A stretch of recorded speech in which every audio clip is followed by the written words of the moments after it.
నమస్తే. ఇన్నాళ్ళు నన్ను సపోర్ట్ చేస్తూ, ఎంకరేజ్ చేస్తూ మీ ప్రేమని నాకు అందిస్తున్న ప్రతి ఒక్కరికి కృతజ్ఞతలు. అలాగే ఈ వీడియో కూడా ఖచ్చితంగా మీకు ఉపయోగపడుతుంది. లైక్, షేర్ అండ్ సబ్స్క్రైబ్ చేసి మీ సపోర్ట్‌ని నాకు అందించండి. అలాగే ఈ వీడియో పట్ల మీకున్న అభిప్రాయాన్ని కామెంట్ సెక్షన్‌లో కామెంట్ చేసి తెలియజేయండి. ఇప్పుడు వీడియోని చూద్దాం. నమస్తే, వెల్కమ్ టు అవర్ ఛానల్. నేను పద్మిని. ప్రస్తుతంతో పాటు ప్రముఖ ఆధ్యాత్మికవేత్త, నారీసేన ఫౌండర్, దత్త ఉపాసకురాలు శ్రీమతి లతా దత్త గారు మనతో పాటు ఉన్నారు. మాట్లాడదాం. అక్క నమస్తే అక్క. జై గురుదత్తారా. శ్రీ గురుదత్త అక్క. పీఠం పెట్టేశారు ఆల్రెడీ. పీఠం అనేది చాలా చాలా వైభవంగా ఆవిష్కరణ అనేది జరిగింది.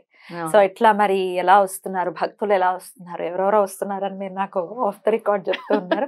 ఒక్కసారి చెప్పండి అక్క, ఎవరో ఎట్లాంటి కష్టాలతో వస్తున్నారు, ఎట్లాంటి అంటే మార్గాలు, అంటే వాళ్ళకి వాళ్ళు చేసుకునే విధంగా ఏం చెప్తున్నారు, ఒకసారి మాకు కూడా చెప్తారా?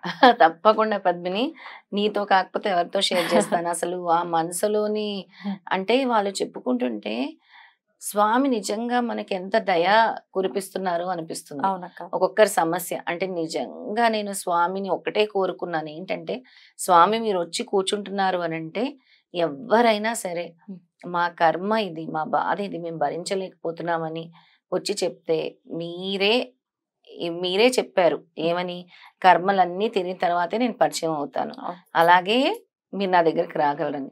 అందుకే మీరు వచ్చి కూర్చున్నారేమో, అందుకే మీరు పరిష్కారం చెప్తారేమో అని. వాళ్ళు రాగానే పద్మిని ఒక్కొక్కరు ఒక బాధతో, అంటే ఒక భక్తులందరూ ఒక్కొక్కరు ఒక్కొక్క బాధతో ఒక 2-3 ఇన్సిడెంట్స్ చెప్తాను. ముందుగా నాకు బాగా కలిసి వేసిన సంఘటనలు చెప్తాను. ఒక ఇద్దరు దంపతులు పెద్దవాళ్ళు అసలు ఫస్ట్ వచ్చారు, పాపము వెయిట్ చేశారు. నేనేమో కొంచెం చిన్న పనిలో ఉన్నాను, కూర్చున్నారు. మన లైవ్ చూసారంట. అప్పటి వరకు వాళ్ళకి తెలియదు, ఎలాగో చూస్తుంటే శ్రీపాదుడు కనబడ్డాడంట మన లైవ్ ద్వారా. చూసి వచ్చారు, ఇలా చెప్తూ ఉండి ఇంకొక ఆవిడ్ని కూడా తీసుకొని వచ్చారు. ఇంకొక ఆవిడకి హెల్త్ ఇష్యూస్ ఉన్నాయి, ఆవిడ కోసం వీళ్ళు వచ్చారు. పాపం ఆవిడకి ఎలాగైనా నయం చేయాలి అని. ఎంత మంచి సంకల్పం చూడండి. పరహితం కోరుకుంటున్నారు ఇద్దరు చక్కగా. వాళ్ళల్లో నాకు సాత్వికము, ఒకరికి ఆదుకోవాలన్న తాపత్రయము, కరుణ. అసలు ఏంటి వీళ్ళు ఇలా చక్కగా ఉన్నారు అని మాటల్లో, ఏంటమ్మా ఎక్కడ ఉంటారు, ఏం చేస్తారు అని అంటే, ముందు వాళ్ళ అబ్బాయి గురించి చెప్పారు. వాళ్ళ అబ్బాయి ఒక 20 ఏళ్ళు వచ్చిన తర్వాత యాక్సిడెంట్ లో చనిపోయాడు నిజాంపేటలోనే. చాలా బాధ అనిపించింది. అంటే చాలా మనకి హృదయం కలిచి వేసేసి, అంటే చేతికి అందిన కొడుకు అంటే బాబోయ్, బాధ తల్లిదండ్రులకే తెలుసు. అనుభవించిన తల్లిదండ్రులకి మనకి వింటేనే ఇంత బాధగా ఉంటే వాళ్ళు ఎంత పెయిన్ అనుభవించి ఉంటారు. తర్వాత మళ్ళీ మాటల్లో మా అమ్మాయి కూడా ఇదైపోయిందండి మొన్న కోవిడ్. అసలు ఎంత బాధ అనిపించిందంటే, ఎందుకు నాయన నువ్వు అన్ని మనం గురుచరిత్రలో చదువుతాం కదా, వెంటనే శ్రీపాదుడు కనుక్కున్నా, ఎందుకు నాయన వీళ్ళకి ఈ కర్మ అని వాళ్ళ ప్రారంధ కర్మల గురించి మాట్లాడాను కాసేపు. ప్రతి దానికి ఆన్సర్ శ్రీపాదుడిని అడుగుతున్నాను. ఆయన ఎదురుగా ఉంటున్నారు కదా. నాయన వీళ్ళ ప్రారంధ కర్మలు అయి ఉంటాయి, ఇక ఈ జన్మతో దీన్ని ఆపేసే, వీళ్ళకి వచ్చే జన్మలో ఇది చేయకు. వాళ్ళు ఏం చేశారు ఆ జన్మలో ఈ బాధ అనుభవిస్తున్నారు. ఇద్దరు కూడా అసలు మాకు ఎందుకు ఈ జన్మ అని అనుకున్నారట. ఎందుకండి పిల్లలు, ఆ పాప కూడా పెద్ద పాపే, ఆవిడకి పెళ్ళయి 2 పిల్లలు కోవిడ్ లో చనిపోయారు, మొన్న కోవిడ్ లో. అయితే వాళ్ళని ఎట్లా ఎవరు చూస్తున్నారు, 2 పిల్లలు ఇలా అయిపోతే? చాలా అద్భుతమైన ప్రశ్న అడిగావు. వాళ్ళ అల్లుడు చూస్తున్నాడు. ఎక్కడైనా విన్నావు ఇది? ఇవాళ తల్లిదండ్రులే భారం అయిపోయి వృద్ధాశ్రమాల్లో వేస్తున్న రోజుల్లో అల్లుడు వీళ్ళిద్దరిని చూసుకుంటున్నాడు. ఆ మహానుభావుడికి నిజంగా చేతులు ఎత్తి నమస్కరించాలి. ఎందుకంటే ధర్మం ఇంకా బ్రతికుంది అని చెప్పడానికి ఇట్లాంటి నిజంగా నమస్కరించాలి మనం. ధర్మం బ్రతికుంది, ఎంత చక్కగా. నేను అడిగాను, చాలా మీరు ఆనందంగా ప్రశాంతంగా. మా అల్లుడమ్మా, నా కూతురు బంగారం, ఎప్పుడు మాట ఇచ్చింది, నా కూతురు మాట మా అల్లుడు నిలబెట్టి మమ్మల్ని చూస్తున్నారు అని అంటే, నేను అన్నాను ఒకటే, మీ మనవల కోసం మీరు ఉండాలి. వారు కూడా చెప్పారంట, మనం ఇలాగ అనకూడదు, మనం ఈ జన్మలోనూ చేసుకున్నది, ఈ జన్మలో మళ్ళీ మనం తప్పు చేసి మనము ఇలా ప్రాణాలు తీసుకోవడం అనేది పెద్ద తప్పు. ప్రాణాలు తీసుకోవాలనుకున్నారా? ఒక సందర్భంలో అనిపిస్తుంది కదరా, పిల్లలే లేనప్పుడు మనకి ఎందుకు ఈ జీవితం, కడుపులో పుట్టిన 2 పిల్లలు లేనప్పుడు ఎందుకు ఈ జీవితం అనిపిస్తుంది. ఎందుకు ఇది చెప్తున్నాను అని అంటే, చాలా మంది ఎన్నో బాధలు ఉన్నాయని అనుకుంటారు. ఇలాంటివి విన్నప్పుడు మీ బాధ చాలా చిన్నది అని చిన్నది. గుర్తించండి. వాళ్ళని చూసి ఇన్స్పిరేషన్ గా తీసుకోండి. వాళ్ళు ఎలా ఉన్నారు, ఇక నుంచి అందరూ బాగుండాలని వేరే ఆవిడ్ని, వాళ్ళ ఫ్రెండ్ని, అక్కడ ఉండే కాలనీలో ఆవిడకి చాలా పెద్ద ఆరోగ్య సమస్య, ఆవిడ ప్రాబ్లం తగ్గించాలని వీళ్ళు చక్కగా తీసుకొని వచ్చారు. బాబా నిజంగా అంటే ఎంత కష్టం వచ్చినా తట్టుకొని నిలబడ్డారు ఆ వయసులో అంటే కూడా అది చాలా పెద్ద విషయము. పైగా స్వామి ఆయన రూపంలో ఉన్నారు, అల్లుడు రూపంలో ఉన్నారని ఖచ్చితంగా చెప్పుకోవచ్చు. ఖచ్చితంగా అసలు ఎంత మంచి అల్లుడు. ఆదుకుంటున్నారంటే ఇలాంటి అల్లుళ్ళే, ఇలాంటి కోడళ్ళే కావాలి ఎవరికైనా కూడా. ఎవరికైనా కదా. కూడా అసలు ఇది ఎంత అద్భుతమైన విషయం అంటే మనసుకి చాలా ప్రశాంతంగా అనిపించింది.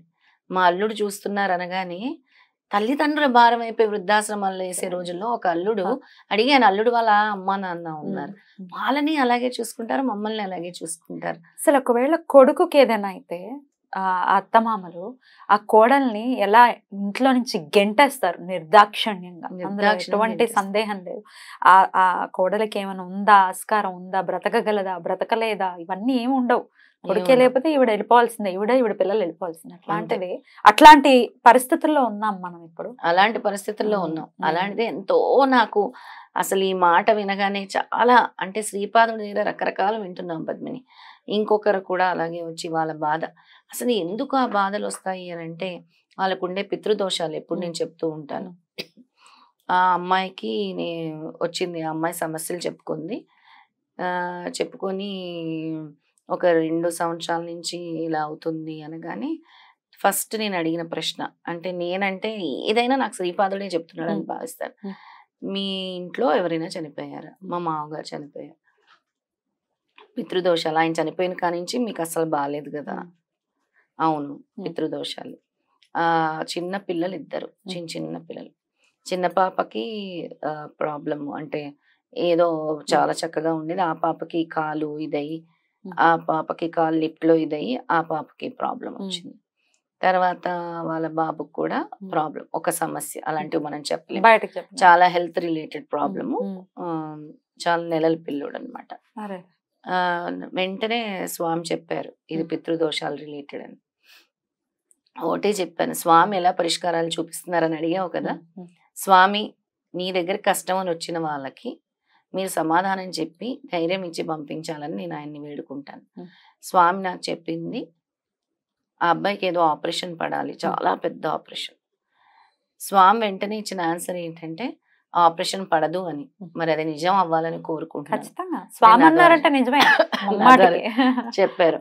వెంటనే స్వామి చెప్పింది ఏంటంటే 13వ అధ్యాయము 41 రోజులు గురు చరిత్రలోని మన గురు చరిత్ర, ఎందుకంటే శ్రీపాద చరిత్ర కూడా ఉంది, అంతే గురు చరిత్రలోని 13వ అధ్యాయము 41 రోజులు చదవమని. ఎకరాల భరద్వాజ గారిది.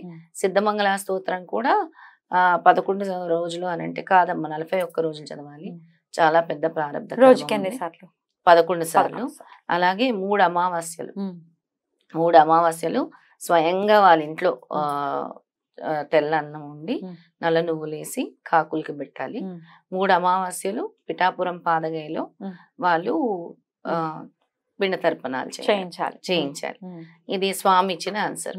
ఇది నా చేతుల్లో ఏం లేదు, చెప్పారా వాళ్ళకి? చెప్పేశాను వెంటనే. స్వామి ఏం చెప్పారో అదే చెప్పాను కరెక్ట్ గా వాళ్ళకి. అంటే ఏదైతే స్వామి చెప్పారు, ఏదైతే నేను ఊహించానో అదంతా స్వామి నాకు కల్పించిందే కదా. మనం జాతకాలు చూడట్లేదు, జ్యోతిష్యాలు చూడట్లేదు, స్వామి కల్పించిన స్ఫురణ చూడగానే పితృదోషాలని చాలా క్లియర్ గా అర్థమైంది. అందుకే ఈ అమ్మాయి సఫర్ అవుతుంది. ఈ అమ్మాయి కూడా బాగుండే కూడా బాగా వెయిట్ లాస్ అవటము, ఒక నెగటివ్ ఎనర్జీతో బాగా సఫర్ అవుతున్నారు పిల్లల్ని చూస్తే కూడా. అప్పుడు స్వామి చూపించిన పరిష్కారం ఇది చూపించారు, ఇది చెప్పారు. డెఫినెట్ గా ఇది చేసుకుని స్వామి అనుగ్రహంతో ఆ పితృదోషాల నుంచి బయటపడి పిల్లలు, చిన్న పసిపిల్లలు, అక్కడ చూస్తే పెద్దవాళ్ళు, ఇక్కడ చూస్తే పసిపిల్లలు, ఇద్దరు పసిపిల్లలు, ఇంత పిల్లలు. అసలు ఆ తల్లి ఏడుస్తుంటే కూడా శ్రీపాదుడి దగ్గర ఎంతో బాధ.